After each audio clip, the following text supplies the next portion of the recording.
I think, and I was watching one show where they're a Madagascar mine, Yeah. and they pay peanuts essentially for the gems that come out of it, and there's hella dangerous in those mines as well, and then it gets shipped off to I think a Western country. Yeah. Can't remember which one it is, and that's when it gets shaped and refined.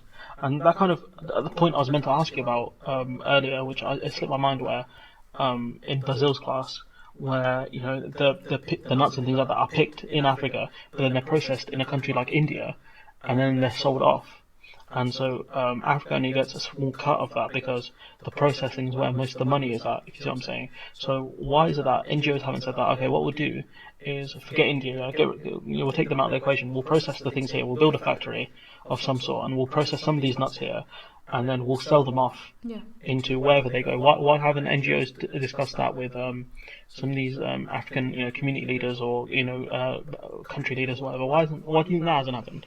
Because it's easier to just bribe them.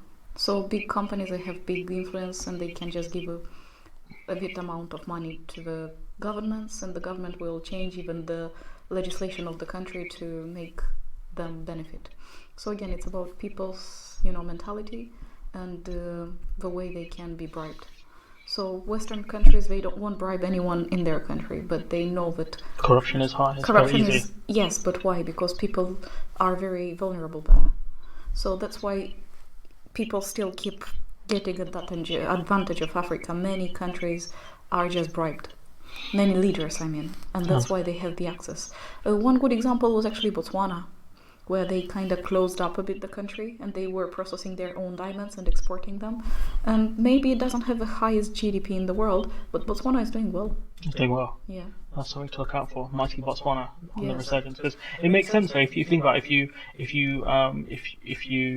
pick so you go into a diamond mine, you get the diamond, you process everything within Yeah. Botswana, you've created a lot of jobs within the country, Yes. and then you export it. Yes.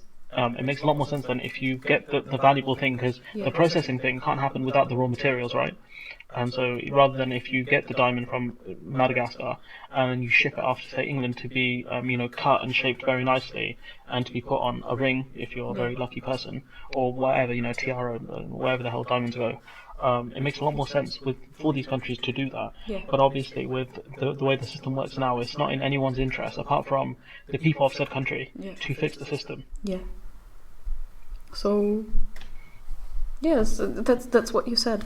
For them, it's easier because bribing them, you give them a bit of money, but the international companies go extract everything and bring back, making much more than if they would work directly with the government in terms of exports. So again, bribery gives them the chance to exploit the diamonds more.